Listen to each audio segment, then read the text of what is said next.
Was the coronavirus made in a lab? Whistleblower comes out. Things are about to get heavy.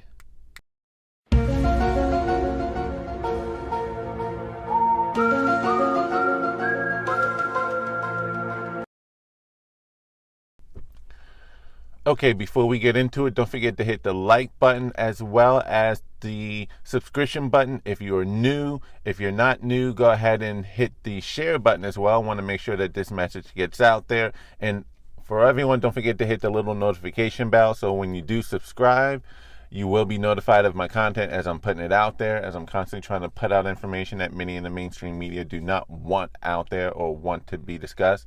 All right, let's get into it. So, major bombshell just happened within the last 24 hours. So you've probably heard this discussion on Tucker Carlson last night. If you didn't, here's a small clip. Briefly, from my first report, I can present solid scientific evidence to our audience that this virus, COVID-19 SARS-CoV-2 virus, actually is not from nature. It is a man-made virus created in the lab based on the China military discovered and owned the very unique bat coronavirus, which cannot affect people, but after the modification become the very harmful virus at now. So essentially, we have this top virologist from Hong Kong, the Hong Kong Institute, who is blowing the whistle. Her name is Li Meng Yang, if I'm pronouncing her name right.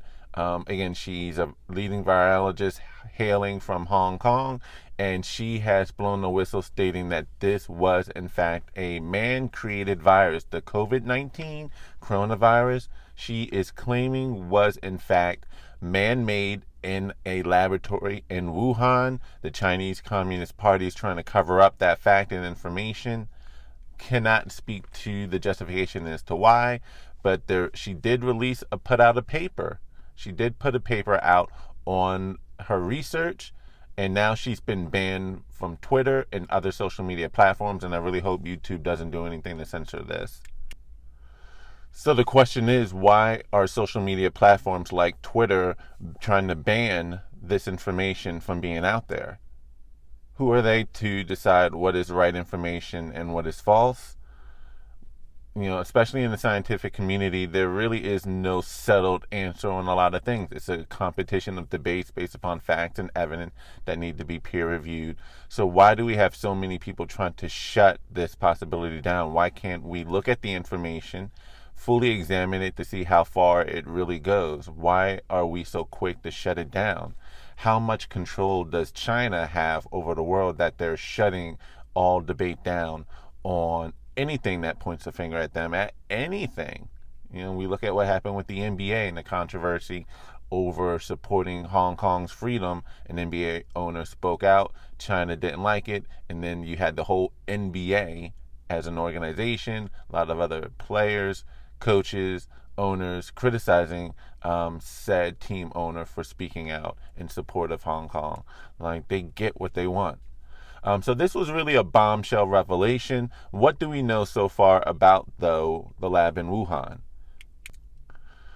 So in some support of her claim, we do have evidence, or we do know as a fact, that there were experiments done on the coronaviruses to see what makes it so dangerous and how it can affect human population.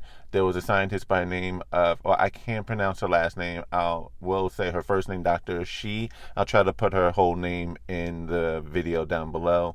You can look her up. She and a doctor, I believe Ralph Barrick, at North Carolina University in Chapel Hill, were studying spikes in proteins and their effects on then coronaviruses that they had available back in 2016, 2017. But the research and experimentation was shut down by the U.S. government in December of 2017.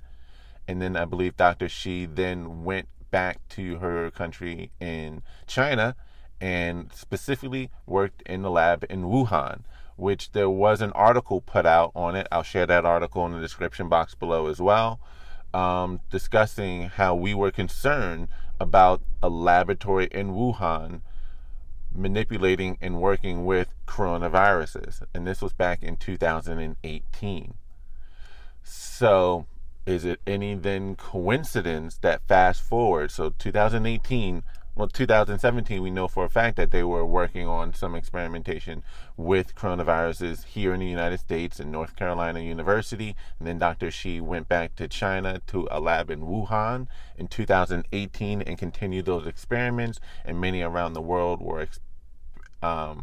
were sharing their concerns about experimentation on coronaviruses back in 2018 in Wuhan.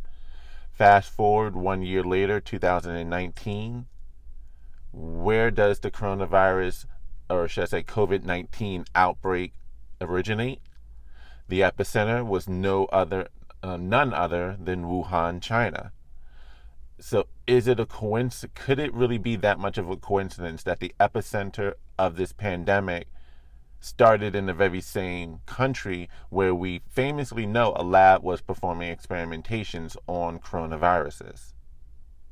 And you also may notice how quickly everyone was trying to distance Wuhan and China from this virus by trying to claim that using the place of origin as the name of the virus is somehow racist. So do not call it the Wuhan virus. Do not call it the China virus. It is the coronavirus or COVID-19. Despite the fact that we have the Zika virus, the West Nile virus, the Spanish flu, all viruses, and these are just 3 out of many that we've placed the place of origin as part of the name. And we even had just the other week, New York Governor Andrew Cuomo tried to call this the European virus. And his justification for that was because New York got this from Europeans coming into the country. You see this cohesive effort to make you forget where this virus originated. Don't call it the China virus. Don't call it the Wuhan virus. Well, just either call it the European virus, as that clown Andrew Cuomo would say, or let's just call it COVID-19. But if you try to call it the Wuhan virus or the China virus, somehow you're racist. So many cohesive efforts to make you forget where this virus originated. So that's just my thoughts. I really hope that Dr. Li Meng Yang remains safe. We really need to look at the evidence that she presented and really explore it to the fullest and see if there's any credibility as to, was this really created in the lab? Is there really any validity to the idea that this occurred somehow naturally? Or, and is it just a coincidence that this occurred in Wuhan, of all places, where they were conducting viruses? We really need to explore that. Did they create it in the lab? Was it leaked? And could it have been leaked accidentally, if that is the case? And if not, was it done purposefully? And if so, what for? We really need to explore this to the fullest, to all avenues, hold China accountable for what happened across the world, as well as hold these politicians accountable for what they're doing to us after the fact in this major power grab and control of information. Because even with this, they have suspended again Dr. Li Meng Yang's Twitter account, and they might even keep me from posting this video on Twitter. They're really trying to control information, control what you know, control what you see.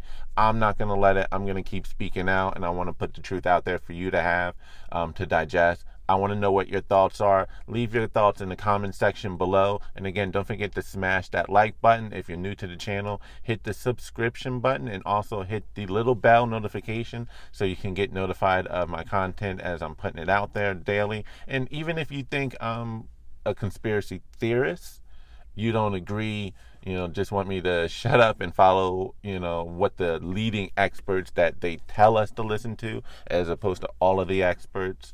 I want to know what your opinions are. Again, feel free to leave a comment in the comment section. I want to have that dialogue.